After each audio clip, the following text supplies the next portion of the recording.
प्रभु जीशुख्रीष्टଙ୍କ बहुमूल्य नामରେ ଆପଣ ସମସ୍ତଙ୍କୁ ଆଉ ଗୋଟିଏ ନୂତନ ପ୍ରସଙ୍ଗରେ ପୁନର୍ବାର ମୁଁ ସ୍ୱାଗତ କରେ। ସ୍ୱର୍ଗର ପରମେଶ୍ୱର ସବୁ ସମୟରେ ତାହାଙ୍କ ବାକ୍ୟ ଦ୍ୱାରା ଆମ୍ଭମାନଙ୍କୁ କଥା ହେଉଅଛନ୍ତି।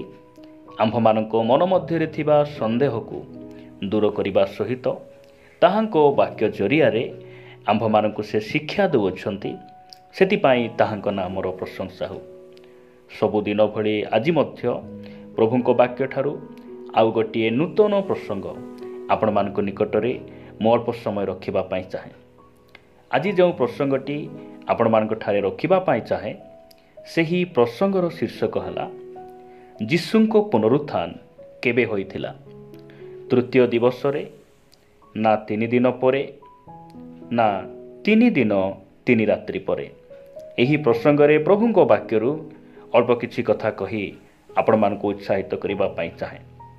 ପ୍ରିୟ ପ୍ରଭୁଙ୍କ ଲୋକମାନେ, ଏହି ପ୍ରଶ୍ନ ସମସ୍ତଙ୍କ ମନ ମଧ୍ୟରେ ଆସେ ନାହିଁ।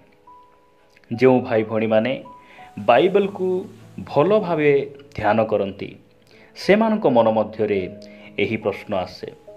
ଏବଂ ଯେଉଁମାନେ ବାଇବେଲକୁ ଭୁଲ ବୋଲି ସାବିତ କରିବା ପାଇଁ, ପ୍ରମାଣିତ କରିବା ପାଇଁ ଚେଷ୍ଟା କରନ୍ତି, ସେମାନେ ଏହି ପ୍ରଶ୍ନ ପଚାରନ୍ତି। ବାସ୍ତବରେ ଯେଉଁ ଭାଇ ଭଉଣୀମାନେ ବାଇବେଲକୁ ଭଲ ଭାବରେ ଧ୍ୟାନ କରନ୍ତି, ସେମାନଙ୍କ ମନ ମଧ୍ୟରେ କାହିଁକି ଏହି ପ୍ରଶ୍ନ ଆସେ? ଯଦି ଆପଣମାନେ ଦେଖିବେ, ମାଥ୍ୟୁ ଲିଖିତ ସୁସମାଚାର 16 ଅଧ୍ୟାୟ 21 ପଦରେ ପ୍ରଭୁ ଯୀଶୁଖ୍ରୀଷ୍ଟ ଆପଣା ଶିଷ୍ୟମାନଙ୍କୁ ସେ କ'ଣ କହନ୍ତି? ଲେଖାଯାଏ, ସେହି ସମୟଠାରୁ ଯୀଶୁଖ୍ରୀଷ୍ଟ ଆପଣା ଶିଷ୍ୟମାନଙ୍କୁ ବୁଝାଇବାକୁ ଲାଗିଲେ ଯେ ତାହାଙ୍କୁ ଅବଶ୍ୟ ଜେରୁସାଲେମକୁ ଯିବାକୁ ହେବ ଏବଂ ପ୍ରାଚୀନ ପ୍ରଧାନ ଯାଜକ ଓ ଶାସ୍ତ୍ରୀମାନଙ୍କ ହସ୍ତରୁ ବହୁତ ଦୁଃଖ ଭୋଗ କରି ହତ ହେବାକୁ ହେବ, ପୁଣି ତୃତୀୟ ଦିବସରେ ଉତ୍ଥିତ ହେବାକୁ ହେବ।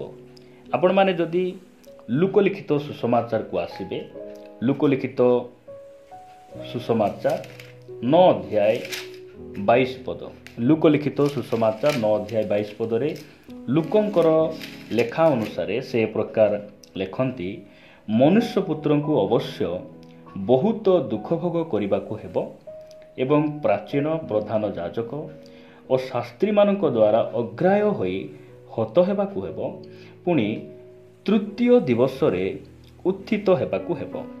ଯଦି ଆପଣମାନେ ମାର୍କ ଲିଖିତ ସୁସମାଚାର 9 ଅଧ୍ୟାୟ 31 ପଦ ପଢ଼ିବେ, ମାର୍କ ସେ କ'ଣ ବୋଲି ଲେଖୁଅଛନ୍ତି? ଲେଖାଯାଏ, କାରଣ ଯୀଶୁ ଆପଣା ଶିଷ୍ୟମାନଙ୍କୁ ଏହି କଥା କହି ଶିକ୍ଷା ଦେଉଥିଲେ, ମନୁଷ୍ୟପୁତ୍ର ମନୁଷ୍ୟମାନଙ୍କ ହସ୍ତରେ ସମର୍ପିତ ହେଉଅଛନ୍ତି, ପୁଣି ସେମାନେ ତାହାଙ୍କୁ ବଧ କରିବେ, ଆଉ ସେ ହତ ହେଲା ଉତ୍ତାରେ 3 ଦିନ ପରେ ପୁନରୁତ୍ଥାନ କରିବେ। କେବଳ ଏତିକି ନୁହେଁ, ଯଦି ଆପଣମାନେ ମାଥ୍ୟୁ ଲିଖିତ ସୁସମାଚାର 12 ଅଧ୍ୟାୟ 40 ପଦରେ ଦେଖିବେ, ନିଜେ ସ୍ୱୟଂ ପ୍ରଭୁ ଯୀଶୁଖ୍ରୀଷ୍ଟ ସେ ପୁନର୍ବାର ଏ ପ୍ରକାର କହନ୍ତି। ମାଥ୍ୟୁଙ୍କ ଲେଖା ଅନୁସାରେ ଲେଖାଯାଏ, ମାଥ୍ୟୁ 12 ଅଧ୍ୟାୟ 40 ପଦ, କାରଣ ଜୁନସ୍ ଯେପରି 3 ଦିନ ଓ 3 ରାତ୍ରି ବୃହତ୍ ମତ୍ସ୍ୟ ଉଦରରେ ଥିଲେ, ମନୁଷ୍ୟପୁତ୍ର ସେହିପରି 3 ଦିନ ଓ 3 ରାତ୍ରି ଭୂଗର୍ଭରେ ରହିବେ। ପ୍ରିୟ ପ୍ରଭୁଙ୍କ ଲୋକମାନେ, ଯେଉଁ ଭାଇ ଭଉଣୀମାନେ ବାଇବେଲକୁ ଭଲ ଭାବରେ ଧ୍ୟାନ କରୁଛନ୍ତି, ସେମାନଙ୍କ ମନ ମଧ୍ୟରେ ଏଥିପାଇଁ ପ୍ରଶ୍ନ ଆସେ, କାରଣ ମାଥ୍ୟୁ ଆଉ ଲୁକ ସେମାନେ ଲେଖୁଛନ୍ତି ଯେ ପ୍ରଭୁ ଯୀଶୁଖ୍ରୀଷ୍ଟ ତୃତୀୟ ଦିବସରେ ଉତ୍ଥିତ ହେବେ। ଦିନ ଗଣନା ସେ ଭିନ୍ନ ପ୍ରକାର ଭାବରେ ସେ ଲେଖୁଛନ୍ତି ଯେ ପ୍ରଭୁ ଯୀଶୁଖ୍ରୀଷ୍ଟ 3 ଦିନ ପରେ ସେ ଉତ୍ଥିତ ହେବେ। ଏବଂ ପ୍ରଭୁ ଯୀଶୁଖ୍ରୀଷ୍ଟ ନିଜେ ସେ କହୁଛନ୍ତି ମାଥ୍ୟୁ 12:40ରେ ଯେ 3 ଦିନ 3 ରାତ୍ରି ମନୁଷ୍ୟପୁତ୍ର କ'ଣ ହେବେ? ଭୂଗର୍ଭରେ ରହିବେ, ଅର୍ଥାତ୍ ସେ କବରରେ ରହିବେ। ଯଦି ଏହି ବିଷୟକୁ ଆମେ ଯଦି ଆଲୋଚନା କରୁ, ଆମ ମନ ମଧ୍ୟରେ ନିଶ୍ଚିତ ଭାବରେ ସନ୍ଦେହ ଆସେ, ପ୍ରଶ୍ନ ଆସେ ଏବଂ ସମ୍ପୂର୍ଣ୍ଣ ଭାବରେ ଆମକୁ ଭିନ୍ନ ପ୍ରକାର ଲାଗେ।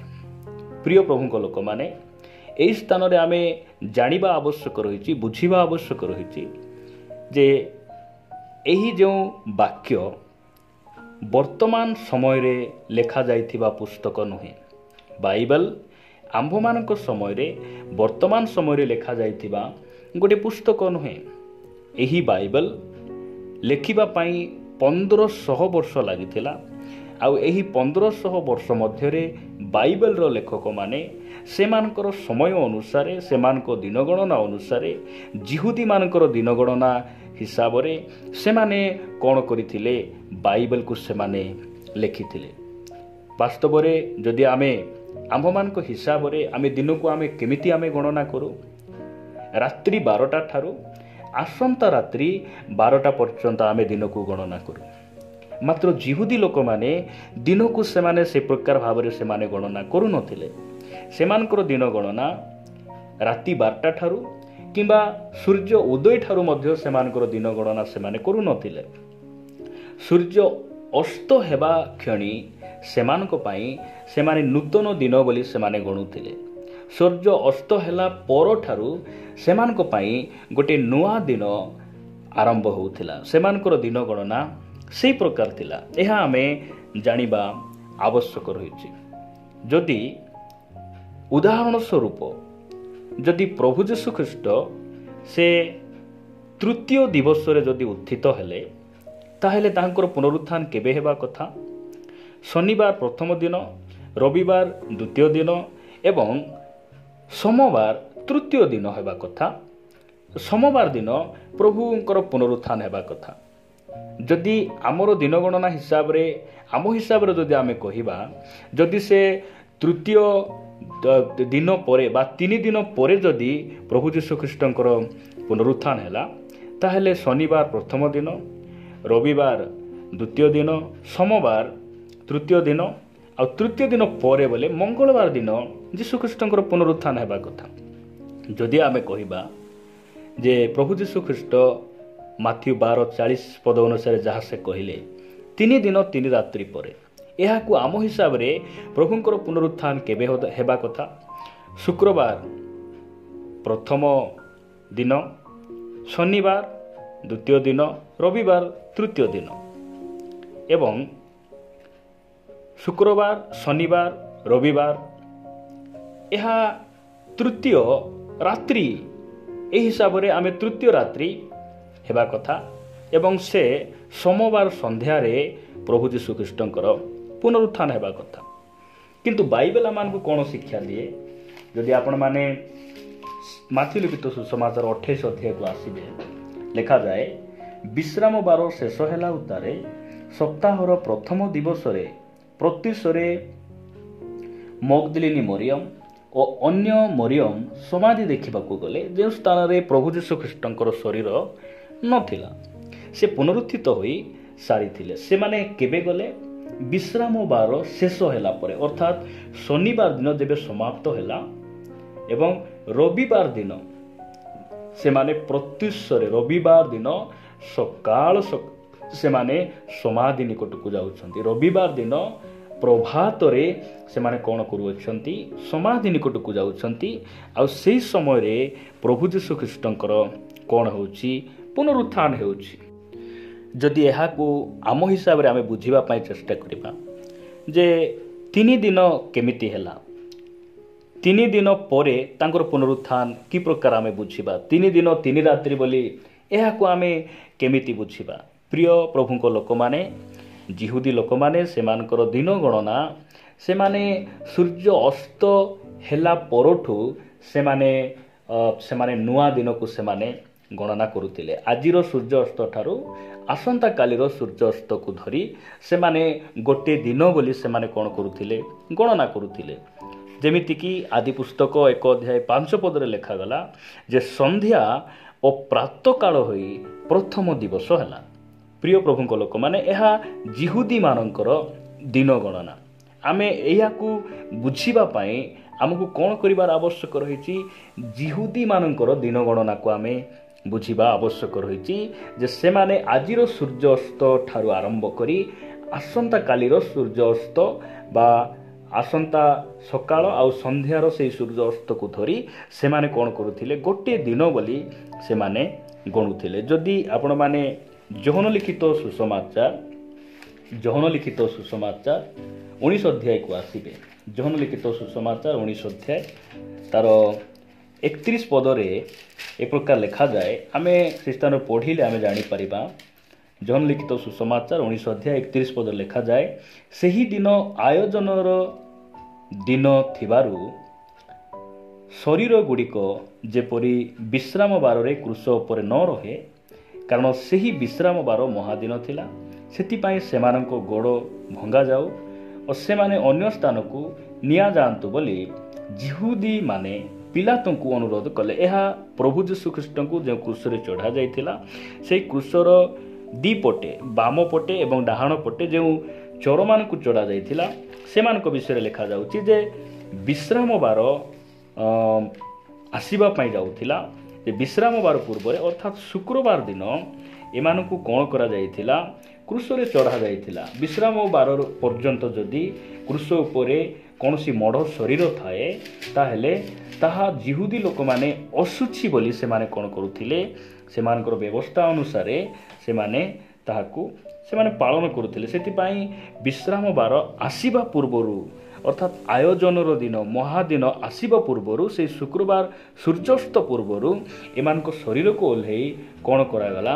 କବର ଦିଆଗଲା। ଯଦି ଆପଣମାନେ ମାର୍କ ଲିଖିତ ସୁସମାଚାର 15 ଅଧ୍ୟାୟ 42 ପଦ ଦେଖିବେ, ଲେଖାଯାଏ, ବେଳ ଗଡ଼ି ଆସନ୍ତେ ସେହି ଦିନ ଆୟୋଜନ ଦିନ ଅର୍ଥାତ୍ ବିଶ୍ରାମ ବାରର ପୂର୍ବ ଦିନ ଥିବାରୁ, ବିଶ୍ରାମ ବାରର ପୂର୍ବ ଦିନ ବୋଲି କହିଲେ ଶୁକ୍ରବାର ଦିନ ଥିବାରୁ ଯୀଶୁଙ୍କର ଶରୀରକୁ ସେମାନେ ଓହ୍ଲାଇ ବିଶ୍ରାମ ବାର ଆସିବା ପୂର୍ବରୁ କବର ଦିଆଗଲା। ଏହି ସ୍ଥାନରେ ଆମ୍ଭେମାନେ ଜାଣିବା ବିଷୟ ହେଲା ଯେ ଯିହୁଦୀ ଲୋକମାନେ, ଆମେ ଏଇଟା ବୁଝିବାର ଅଛି ଯେ ଯିହୁଦୀ ଲୋକମାନେ ସେମାନେ ଯେମିତି ଦିନକୁ ଗଣନା କରୁଥିଲେ, ଗୋଟିଏ ଦିନର ଅଳ୍ପ ସମୟକୁ ମଧ୍ୟ, ଗୋଟିଏ ଛୋଟ ସମୟକୁ ମଧ୍ୟ ସେମାନେ ସମ୍ପୂର୍ଣ୍ଣ ଦିନ ଭାବରେ ସେମାନେ ଗଣନା କରୁଥିଲେ। ଘଣ୍ଟାଟି ହେଉ, 1.5 ଘଣ୍ଟା ହେଉ କିମ୍ବା 2 ଘଣ୍ଟା ହେଉ, ସେମାନେ ସେହି ଦିନକୁ କେମିତି ଗଣୁଥିଲେ? ସମ୍ପୂର୍ଣ୍ଣ ଦିନ ଭାବରେ ସେମାନେ ଗଣୁଥିଲେ।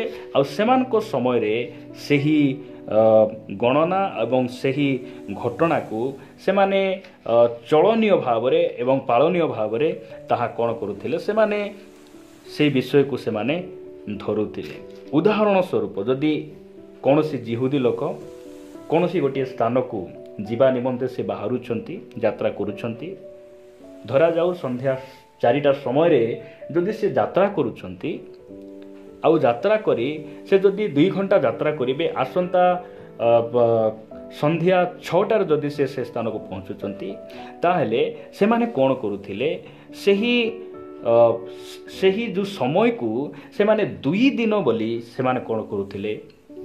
ଗଣନା କରୁଥିଲେ। ସେଥିପାଇଁ ବାଇବେଲ କହେ ଯେ ପ୍ରଭୁ ଯୀଶୁଖ୍ରୀଷ୍ଟ ସେ କ'ଣ ହେଲେ? ତୃତୀୟ ଦିବସରେ ଉତ୍ଥିତ ହେଲେ। ମାଥ୍ୟୁ ଆଉ ଲୁକ ସେଥିପାଇଁ ଲେଖିଲେ ଯେ ତୃତୀୟ ଦିବସରେ ଯୀଶୁ କ'ଣ ହେଲେ? ଉତ୍ଥିତ ହେଲେ। କେମିତି ସେମାନଙ୍କ ହିସାବରେ ତୃତୀୟ ଦିବସ ହେଲା? ଯେ ଶୁକ୍ରବାର ହେଲା ପ୍ରଥମ ଦିବସ, ଶନିବାର ହେଲା ଦ୍ୱିତୀୟ ଦିବସ ଏବଂ ରବିବାର ହେଲା ତୃତୀୟ ଦିବସ। ଏହି ଯେଉଁ ଦିନକୁ, ଅଳ୍ପ ଅଳ୍ପ ଦିନକୁ ମଧ୍ୟ ସେମାନେ ସମ୍ପୂର୍ଣ୍ଣ ଦିନ ବୋଲି ସେମାନେ କ'ଣ କରୁଥିଲେ? ମାନୁଥିଲେ। ସେଥିପାଇଁ ବାଇବେଲ ଲେଖକମାନେ ବାକ୍ୟରେ ଏହିସବୁ ବିଷୟକୁ ସେମାନେ କ'ଣ କରିଛନ୍ତି? ମେଣ୍ଟେନ୍ କରିଛନ୍ତି। ଏବଂ 3 ଦିନ ପରେ ସେ ପୁନରୁତ୍ଥାନ କରିବେ, ଏହା ଯାହା ବାଇବେଲରେ ଲେଖାଯାଏ, ଏହାକୁ ଆମେ କେମିତି ବୁଝିବା?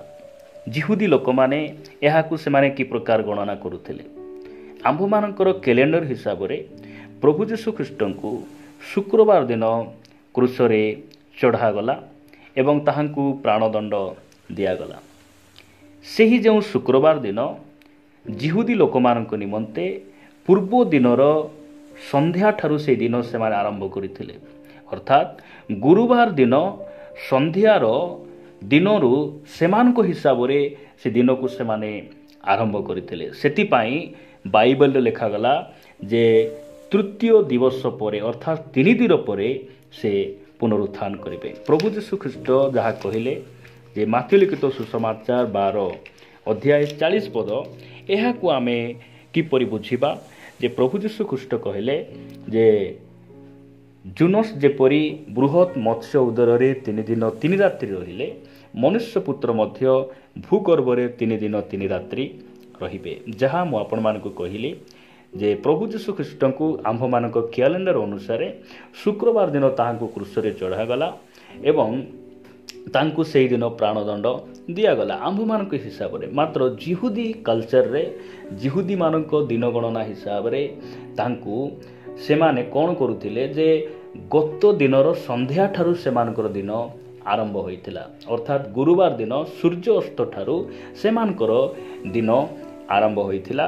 ସେଥିପାଇଁ କେମିତି 3 ଦିନ ଆଉ 3 ରାତ୍ରି ହେଲା, ଗୁରୁବାର ରାତ୍ରି, ଶୁକ୍ରବାର ରାତ୍ରି ଓ ଶନିବାର ରାତ୍ରି ମିଶି 3 ରାତ୍ରି ହେଲା ଏବଂ ଶୁକ୍ରବାର ଦିନ, ଶନିବାର ଦିନ ଓ ରବିବାର ଦିନ ମିଶି 3 ଦିନ ହେଲା, ଯାହା ପ୍ରଭୁ ଯୀଶୁ ଖ୍ରୀଷ୍ଟ ମାଥ୍ୟୁ 12 ଅଧ୍ୟାୟ 40 ପଦରେ ସେ କହିଲେ।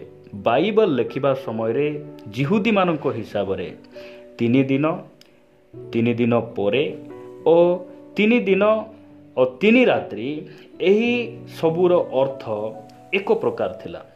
ପ୍ରିୟ ପ୍ରଭୁଙ୍କ ଲୋକମାନେ, ଏହା ଆମେ ଜାଣିବା ଆବଶ୍ୟକ ରହିଛି। ବାଇବଲ ଲେଖିବା ସମୟରେ ଜିହୁଦୀମାନଙ୍କ ହିସାବରେ କେମିତି ଥିଲା, 3 ଦିନ, 3 ଦିନ ପରେ ଓ 3 ଦିନ 3 ରାତ୍ରି, ଏହିସବୁର ଅର୍ଥ ଗୋଟିଏ ପ୍ରକାର ଭାବରେ ସେମାନେ ବୁଝୁଥିଲେ ଆଉ ଗୋଟିଏ ପ୍ରକାର ଭାବରେ ଏହି ଅର୍ଥ ଗୁଡ଼ିକ ପ୍ରଚଳିତ ଥିଲା। କାହିଁକି ମୁଁ ଏହି କଥା କହୁଛି, ଯଦି ଆପଣମାନେ ବାକ୍ୟରେ ଦେଖିବେ, ମୁଁ ଆପଣମାନଙ୍କୁ ବାକ୍ୟରୁ 1-2ଟି ପଦ ଦେଖାଇବା ପାଇଁ ଚାହେଁ। ପୁରାତନ ନିୟମରେ ଯଦି ଆପଣମାନେ ଏଷ୍ଟର ପୁସ୍ତକକୁ ଆସିବେ, ଏଷ୍ଟର ପୁସ୍ତକ 4 ଅଧ୍ୟାୟ 15 ଆଉ 16 ପଦରେ ପ୍ରକାର ଲେଖାଗଲା, ଏଥିରେ ଏଷ୍ଟର ମର୍ଦ୍ଦଖୟକୁ ଏହି ପ୍ରତ୍ୟୁତ୍ତର ଦେବାକୁ ସେମାନଙ୍କୁ କହିଲା, ତୁମ୍ଭେ ଯାଇ ସୁସନରେ ଉପସ୍ଥିତ ସମସ୍ତ ଜିହୁଦୀ ଲୋକଙ୍କୁ ଏକତ୍ର କରି ମୋ ଲାଗି ଉପବାସ କର। ପୁଣି 3 ଦିନ ଯାଏଁ ଦିନରେ କିମ୍ବା ରାତ୍ରିରେ କିଛି ଆହାର କର ନାହିଁ ଓ କିଛି ପାନ କର ନାହିଁ। ମଧ୍ୟ ମୁଁ ଓ ମୋହର ଦାସୀଗଣ ତଦ୍ରୂପ ଉପବାସ କରିବୁ। ତହୁଁ ବ୍ୟବସ୍ଥାନୁଯାୟୀ ନହିଲେ ହେଁ ମୁଁ ରାଜାଙ୍କ ନିକଟକୁ ଯିବି, ତହିଁରେ ମୁଁ ବିନଷ୍ଟ ହେବି।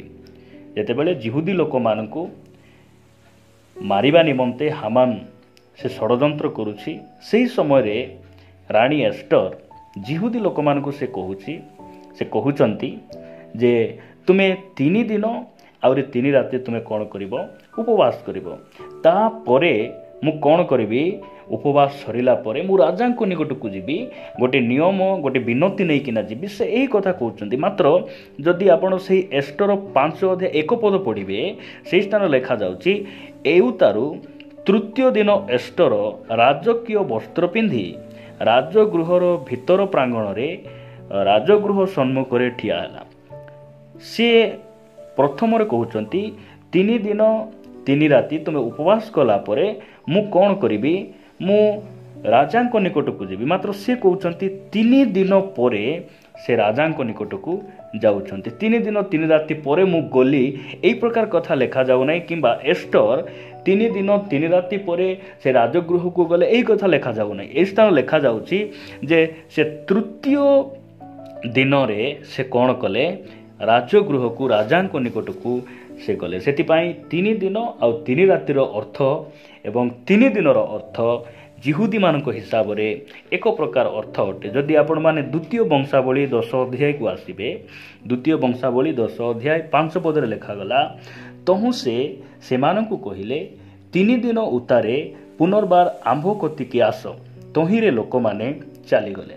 ଏହି କଥା ରିହୋବୟାମ, ଜାରୋବିୟମ ଏବଂ ଇସ୍ରାଏଲ ଲୋକମାନଙ୍କୁ ସେ କହୁଛନ୍ତି। ଯେତେବେଳେ ଆପଣା ପିତା ସଲୋମନଙ୍କର ମୃତ୍ୟୁ ହେଉଛି, ସଲୋମନଙ୍କ ପଦରେ ରାଜତ୍ୱ କରିବା ନିମନ୍ତେ ରିହୋବୟାମକୁ ଲୋକମାନେ ମନୋନୀତ କରୁଛନ୍ତି। ଯେଉଁ ସମୟରେ ସେ ସିକିମକୁ ଯାଉଛନ୍ତି, ସେହି ସମୟରେ ସେ ଇସ୍ରାଏଲ ଲୋକମାନଙ୍କୁ ଏବଂ ଜାରୋବିୟମକୁ ସେ କହୁଛନ୍ତି ଯେ ତୁମ୍ଭେମାନେ ପୁନର୍ବାର 3ୟ ଦିବସରେ ମୋ ନିକଟକୁ ଆସ। ଯଦି ଆପଣମାନେ ସେହି ଅଧ୍ୟାୟରେ 12 ପଦରେ ପଢ଼ିବେ, 2ୟ ବଂଶାବଳୀ 10 ଅଧ୍ୟାୟ 12 ପଦ ପଢ଼ିବେ, ଏଥିରେ 3ୟ ଦିନରେ ମୋ ନିକଟକୁ ପୁଣି ଆସ ବୋଲି ରାଜା ଯେଉଁ ଆଜ୍ଞା ଦେଇଥିଲେ, ତଦନୁସାରେ ଜାରୋବିୟମ ଓ ସମସ୍ତ ଲୋକ 3ୟ ଦିନ ରିହୋବୟାମଙ୍କ ନିକଟକୁ ଆସିଲେ। ରାଜା କହିଲେ, 3 ଦିନ ପରେ ଆସ, ପାଞ୍ଚ ପଦରେ ସେ କହିଲେ 3 ଦିନ ଉତ୍ତାରେ ପୁନର୍ବାର ମୋ କତିକି ଆସ। ମାତ୍ର ଇସ୍ରାଏଲ ଲୋକମାନେ କେବେ ଯାଉଛନ୍ତି? ସେମାନେ ଲେଖାଯାଉଛି ଯେ ତୃତୀୟ ଦିନ ରିହୋବିଆମଙ୍କ ନିକଟକୁ ସେମାନେ ଆସୁଛନ୍ତି। ରାଜା ପଚାରୁନାହାନ୍ତି ମୁଁ ତ ତୃତୀୟ ଦିବସ ପରେ ମୋ ନିକଟକୁ ଆସ, ଏହି କଥା ମୁଁ ତୁମକୁ କହିଥିଲି। ଏହି କଥା ଇସ୍ରାଏଲ ଲୋକମାନଙ୍କୁ ରାଜା କହୁନାହାନ୍ତି। କାହିଁକି? ତୃତୀୟ ଦିନ ପରେ ଏହିସବୁର ଅର୍ଥ ସେହି ବାଇବେଲ ଲେଖିବା ସମୟର ଜିହୁଦୀମାନଙ୍କ ଦିନ ଗଣନା ଅନୁସାରେ ଏସବୁ ବିଷୟର ଅର୍ଥ ଏକ ପ୍ରକାର ଥିଲା। ସେଥିପାଇଁ ଏହିସବୁ ବିଷୟ ଆମମାନଙ୍କୁ ସ୍ପଷ୍ଟ ଭାବରେ ପ୍ରମାଣ ଦିଏ ଯେ ପ୍ରଭୁ ଯୀଶୁଖ୍ରୀଷ୍ଟ ସେ ତୃତୀୟ ଦିବସରେ ସେ ଉତ୍ଥିତ ହେଲେ। ପ୍ରଭୁ ଯୀଶୁଖ୍ରୀଷ୍ଟ ତୃତୀୟ ଦିବସ ପରେ ଏବଂ 3 ଦିନ 3 ରାତ୍ରି ପରେ ସେ ଯେ ପୁନରୁତ୍ଥିତ ହେଲେ, ଏହା ସମ୍ପୂର୍ଣ୍ଣ ସତ୍ୟ ଅଟେ ଏବଂ ପ୍ରମାଣ ସିଦ୍ଧ ଅଟେ। ବାଇବେଲ ଈଶ୍ୱରଙ୍କ ବାକ୍ୟ ଅଟେ, ଆଉ ବାଇବେଲ ହିଁ ଆମ୍ଭମାନଙ୍କ ଜୀବନକୁ କ'ଣ କରେ? ପରିବର୍ତ୍ତନ କରେ। ପ୍ରଭୁ ଏହି ବାକ୍ୟ ଦେଇ ଆମ ପ୍ରତ୍ୟେକଙ୍କୁ ପ୍ରଚୁର ଭାବରେ ଆଶୀର୍ବାଦ କରନ୍ତୁ।